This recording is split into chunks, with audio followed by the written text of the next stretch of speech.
I am welcoming Sharon Chisholm, candidate for Ward 6. Hello, Sharon. Hi, Marj. How are you? I'm doing well. Thanks for coming and joining me for this. Sharon, I'm looking forward to hearing the responses to some questions I have sent you. I'm asking you to respond to each question within 2 minutes. First question, how would you describe the value of our heritage, and how would you like to see Richmond Hill's 150th anniversary celebrated next year? Okay, the value of our heritage, and I'm assuming that you're talking about Richmond Hill, not individual, is to me very much like a rare quilt or tapestry. You have to figure our Indigenous forebears are the backing, the support, if you will. And each new arrival to Richmond Hill adds and continues to add their own piece to the ever-growing whole. While the individual pieces hold personal, kind of value, when you stitch them all together and you step away, you start to see the overall contribution and value to the city in and of itself. Each piece tells a story about who we are, like to me, where we've been, and our hopes and aspirations for the future. Now, your second part was Richmond Hill's 150th. It's kind of a hard question in that I'd like to see the kind of sesquicentennial celebrated thoughtfully. And it's kind of hard to put thoughtfully into like something tangible. But for some, they would see that celebration as being a travesty. It highlights loss. It highlights the disappearance of culture. And others see it definitely for, what we've come to kind of hold dear, which is, the durability, of our forebears, and the contributions that even, people who arrived yesterday make and continue to make. So, like I said, I'm not sure what form thoughtful would take, but for good or ill, I think we need to kind of acknowledge the hands that built the city, and at the same time include kind of a more fulsome history of how we got here. Okay, very good. Thank you. Second question. I'm worried about the time more than anything else. That's okay. The majority of Richmond Hill residents are very car dependent. This has us with a large carbon footprint and thus contributing to the degradation of our environment. Do you see us resigned to live like this? Would you support changes to the municipal zoning rules to permit non-residential uses in areas that are now strictly residential? Should new subdivisions be designed differently? While not necessarily resigned, I don't see Richmond Hill becoming any less car dependent in the next 5 to 10 years. If we can kind of survive the interim by becoming, or at least not increasing the number of cars on the road, I think we're going to be, ahead of the game as far as making progress towards becoming car free, or at least less car resistant.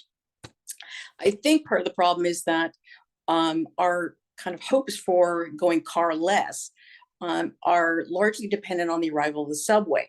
And you have to look at it from the point of view that before that subway even arrives, we're going to have all these condos built along Highway 7.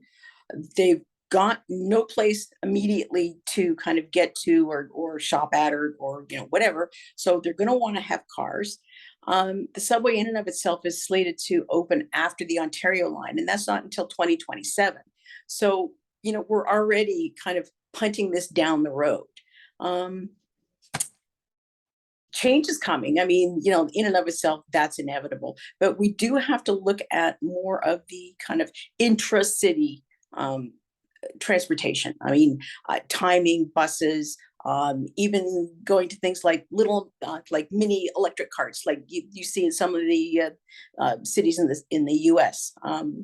So that in and of itself, like I said, not resigned, but for the short term, we're kind of stuck. Changes to the municipal zoning for non-residential, that's kind of a pet for me, because some of the property along the 404 was rezoned from commercial to residential. And to me, I would like to see something along the lines of kind of a live work situation where the property is, or the land is kind of restored back to commercial, but allowances are now made for living within that particular territory, with bylaws in place to protect environment and safety and stuff like that. Considering the number of people that have at-home businesses that are too big for a garage, too big for a basement, but not big enough for a commercial space, I mean, that's something that I think a lot of people would really like. I mean, that's about it. Okay, very good. Third question. What do you see as Richmond Hill's vulnerabilities?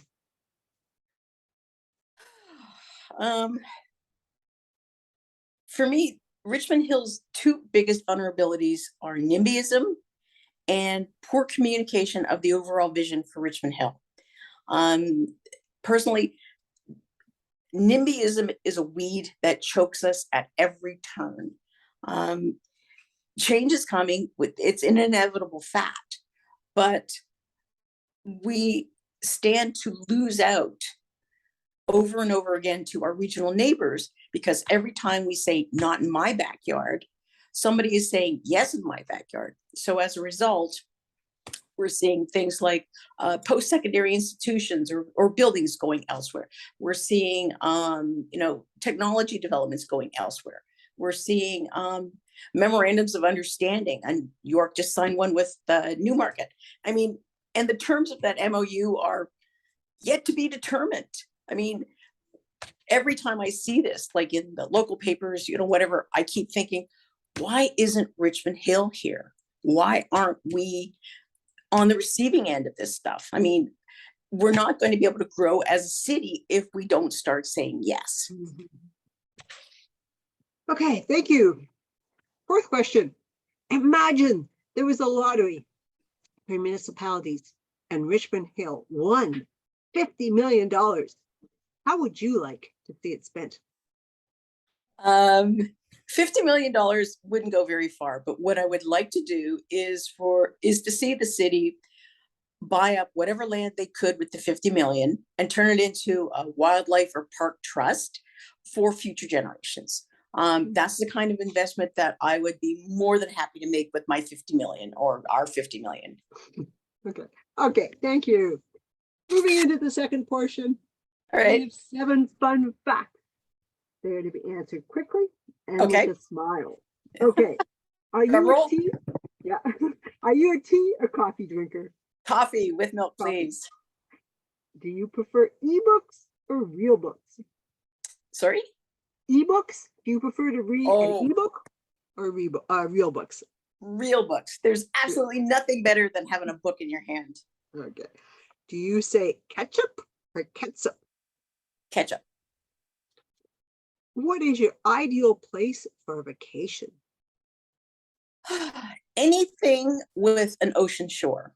BC, Nova Scotia, any place on an island, as long as you look out and you don't see anything except water. Okay. What is your favorite vegetable? Turnip or rutabaga. Rutabaga, very good. Have you ever played pickleball? No, it's not to say that I would not or wouldn't be willing to try, but it hasn't been something that's really captured my imagination. Okay. Thank you so much for doing this, Sharon. Are you more than welcome? Wish you well with the campaign. Great.